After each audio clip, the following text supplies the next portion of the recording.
বাড়িতে নানান কাজের মধ্যে একটি বড় কাজ হচ্ছে রান্না করা। যেদিন ভাববো আজকে একটু অন্য কিছু কাজকর্ম করব, মানে রান্না বান্না করে, সেই দিনই একটা সমস্যা তো হতেই থাকে। আজকেও এমন একটি সমস্যা হয়েছে আর সেটা তোমাদের সাথে শেয়ার করব। চলো পুরো ভিডিওটি স্কিপ না করে দেখে থাকো। নমস্কার বন্ধুরা, আমি শম্পা। আজকে তোমাদের সাথে আমি আমার পুরো ব্লগটি শেয়ার করতে চলে এসেছি। যারা যারা ব্লগটি পছন্দ করবে তারা কিন্তু ভালোবাসা দিতে একদমই ভুলো না। পুরো ব্লগটি দেখে যদি কারোর ভালো লাগে আর আমাকে এভাবেই ভালোবাসা দিয়ে এগিয়ে নিয়ে যেতে চাও, তাহলে অবশ্যই লাইক, কমেন্ট, শেয়ার করে আমার পাশেই থাকবে। তো যেটা বলছিলাম, কাজকর্ম শুরুতেই তো সকাল থেকে একটা চাপ থাকে, নাস্তা বানানো, রান্না করা। আমার শাশুড়ি মাও কিন্তু হাতে হাতে কাজগুলো করে দেন আমাকে। আমি এইদিকে রান্না বসিয়ে দিয়েছি আর দুই চুলার মধ্যে একদম দুইটা প্যান বসিয়ে দিয়েছি। রান্না হচ্ছে, ছোট কড়াইটার মধ্যে মাছগুলো ভেজে নিচ্ছি আর ওই দিকের কড়াইটার মধ্যে আমি ভাজবো রোস্টের জন্য মাংস।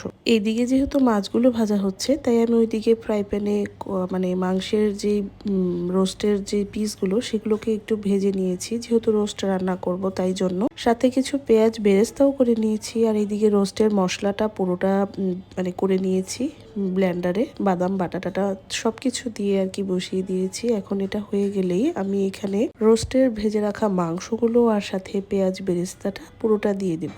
অলরেডি কিন্তু উপর থেকে তেল ছেড়ে দিয়েছে, তোমরা খেয়াল করলেই দেখতে পাবে। আর রোস্টের মাংসটা কিন্তু বড় বড় পিস, তাই একটু সেদ্ধ হতেও টাইম লাগবে, এর জন্য আগেই দিয়ে দিলাম। এইভাবে রোস্ট খেতে মানে কে কে পছন্দ করো? আমার মনে হয় সবাই পছন্দ করে। রোস্ট খেতে কে পছন্দ করে না? তো আজকে চুলার অবস্থা কিন্তু খুব খারাপ, কারণ সকালে পিঠা শুটকি করেছি, তারপর দুপুরবেলা তাড়াহুড়া করে রান্না করছি, তাই চুলার চারপাশটা খুব মেসি হয়েছিল। আর এই জন্য আমিও মানে খুব তাড়াহুড়ো করে করছিলাম, যেহেতু হেল্পিং হ্যান্ড কিছুক্ষণের মধ্যে চলেই আসবে, তাই জন্য আর কি এত দ্রুত। আর যখন রান্নার সময় থাকে তখন আমি প্রচন্ড ব্যস্ত থাকি, এটা ভেবেই আর কি আমি কাজগুলো শেষ করি। তো কাজ করতে করতেই অনেকটা বেলা হয়ে গেছিল আর হেল্পিং হ্যান্ডও আসছিল না। এই জন্য আমার শাশুড়ির প্রতিদিনের মতো একটা টেনশন, হেল্পিং হ্যান্ড কেন আসছে না। তো ফোন করে জানতে পারলাম সে আজকে আসবে না। ব্যাস, আর কি করার।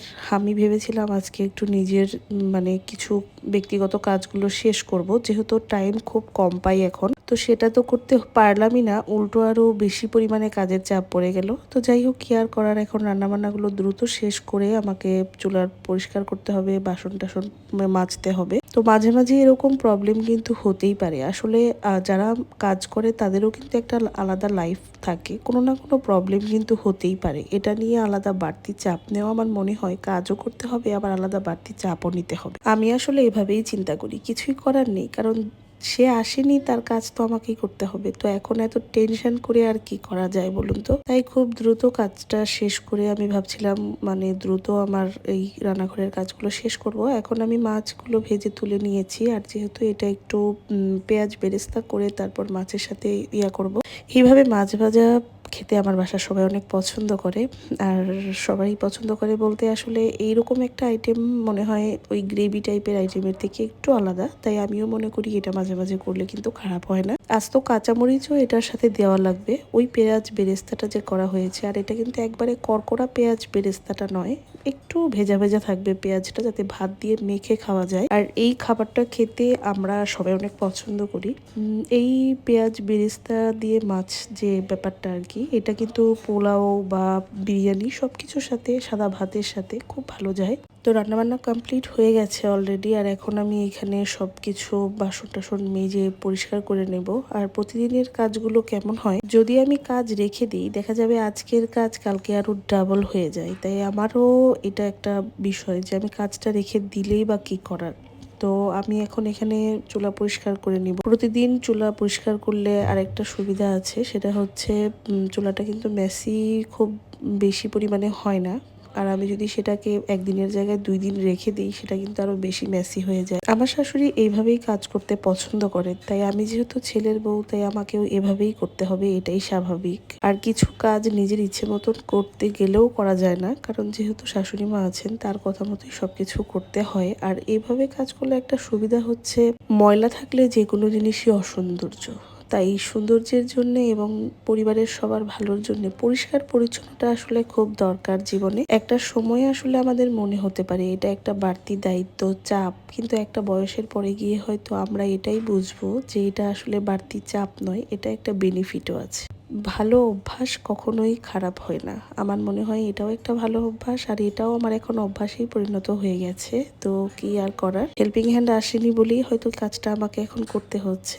আর ওই দিন আমার শরীরটাও বেশি একটা ভালো ছিল না, আর এই জন্য কাজটা করতে আমার খুব একটা যে ভালো লাগছিল তাও কিন্তু নয়। তো কি আর করার, এখন কাজ কমপ্লিট করে পুরো রান্নাঘরটা পরিষ্কার করে নেব।